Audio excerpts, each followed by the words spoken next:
Good morning students. आज हम अंतर्राष्ट्रीय व्यापार में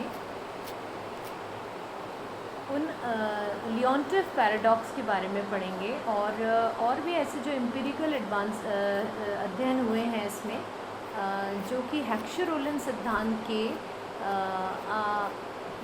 एम्पिरिकल एनालिसिस करते हैं। वो हेक्सचर-रोलन सिद्धांत का जो कह सकते हैं कि उसका जो विवेचन है वो उसको प्रैक्टिकली उसको कोशिश करते हैं करने के लिए कि ये किस हद तक सही साबित होता है।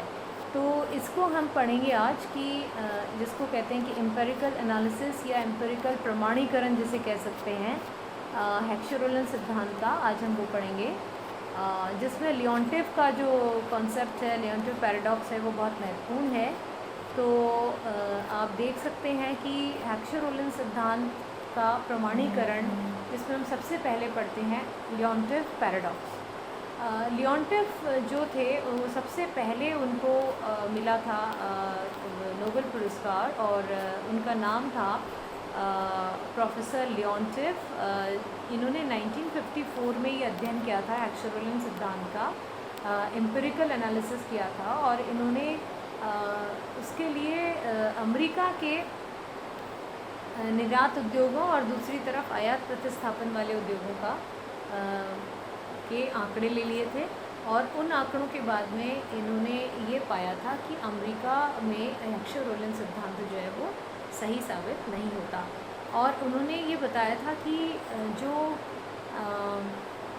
पूंजी गहन वस्तुएं हैं वो अमेरिका जो है वो उनका आयात करता है, जबकि वहाँ पर पूंजी गहन वस्तुओं से बनी हुई वस्तुएं थी जिनको वो निर्यात कर सकता था, लेकिन वो आयात करता था। और श्रम प्रधान जो वस्तुएं थी वो अमेरिका जो है वो उनको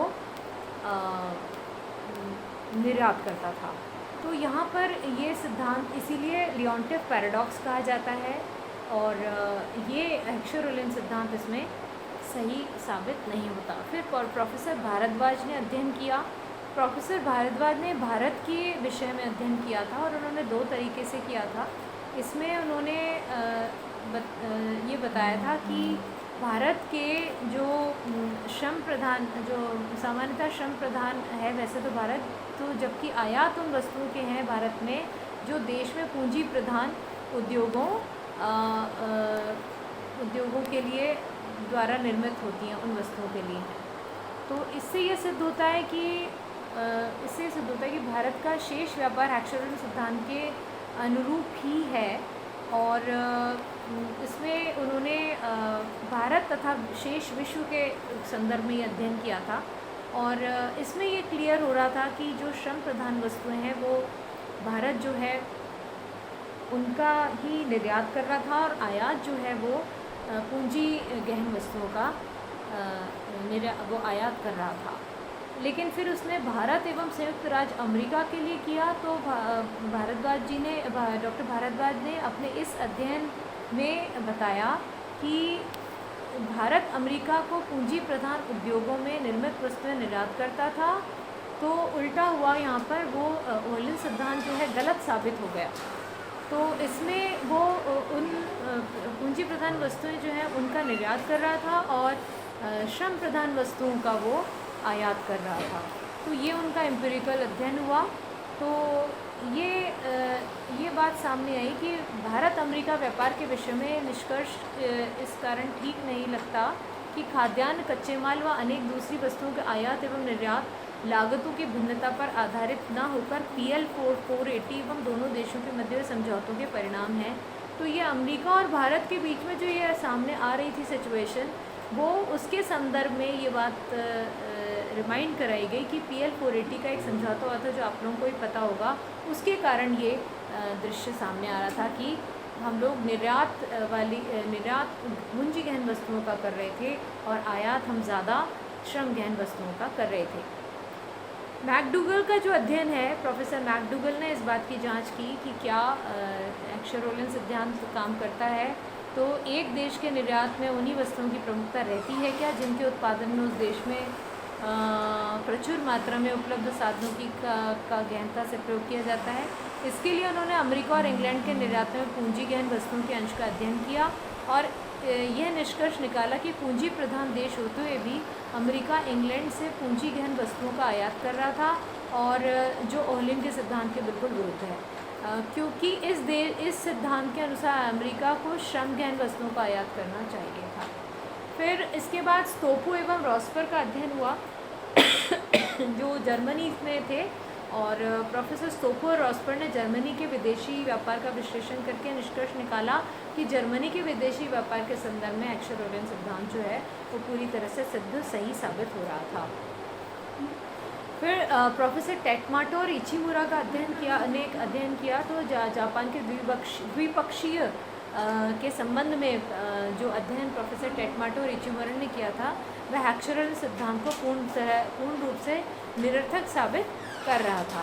तो ये जो द्विपक्षीय बायलैटरल ट्रेड के केस में ये बिल्कुल निरर्थक साबित हो रहा था।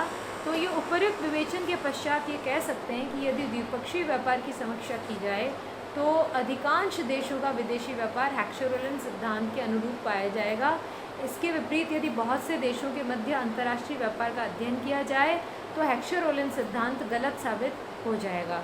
कुल मिलाकर एक्सर-रोलन सिद्धांत के विषय में निष्कर्ष निकाला जा सकता है कि अंतर्राष्ट्रीय अर्थशास्त्रियों के पास इसे गलत या सही साबित करने हेतु कोई प्रमाण नहीं है।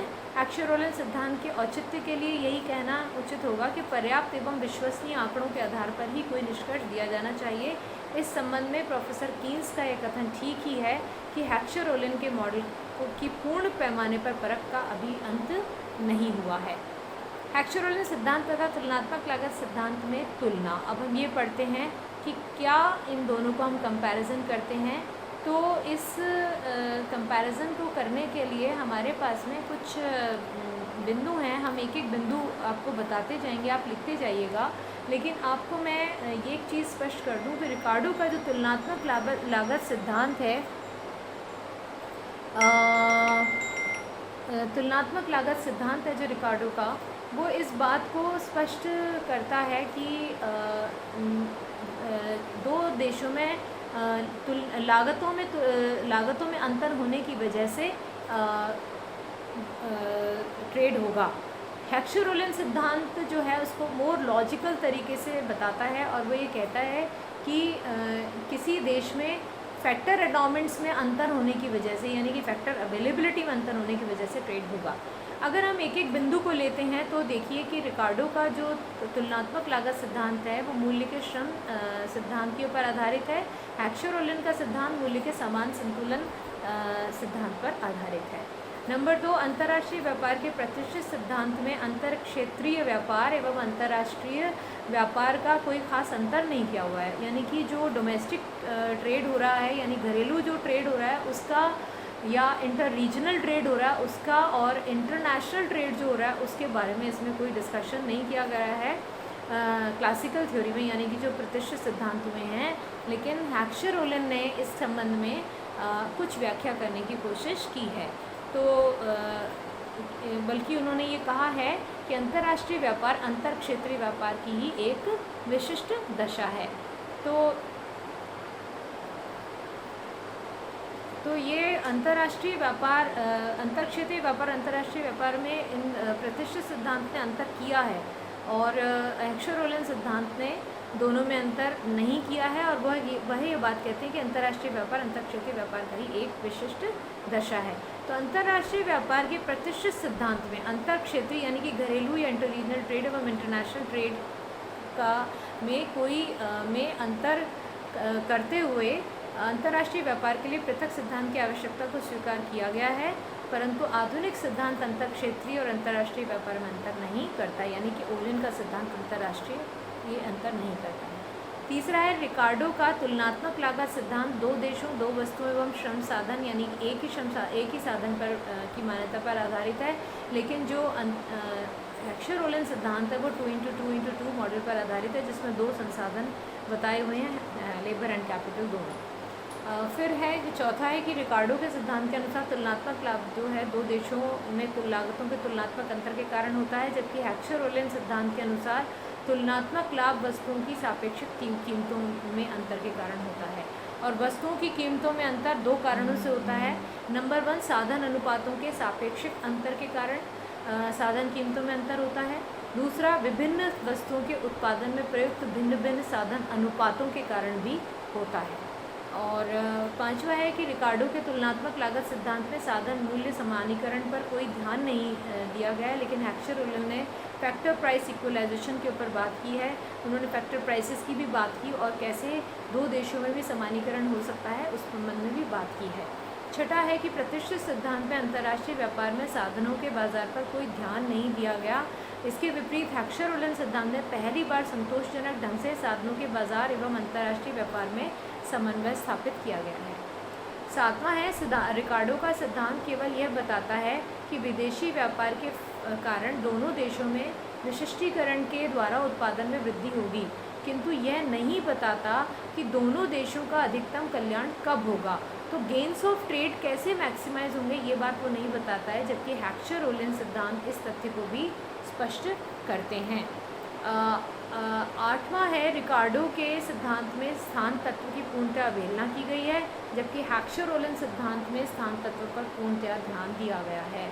नवा है, श्रम लागत की मान्यता पर आधारित अंतर्राष्ट्रीय व्यापार का प्रतिष्ठित सिद्धांत सरल व्याख्या पर आधारित होने के कारण अधिक सरल है, जबकि हेक्सचर-ओलन सिद्धांत में जिन तथ्यों को स्पष्ट किया गया वे स्वयं जटिल हैं, अतः ये सिद्धांत अधिक जटिल है।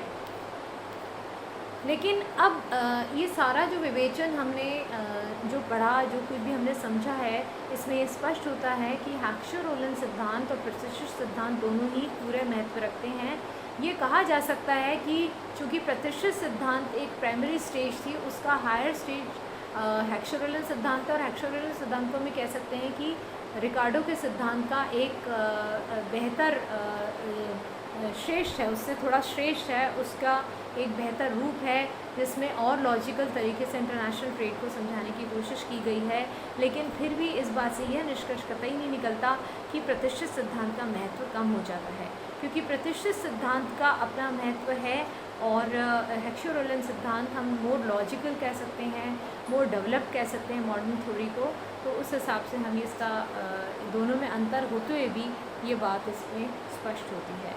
Thank you students. अब हम कल स्वतंत्र व्यापार और प्रोटेक्शनिज्म यानी कि संरक्षणवाद को पढ़ेंगे। आज हम इतना ही पढ़ते हैं। Thank you so much.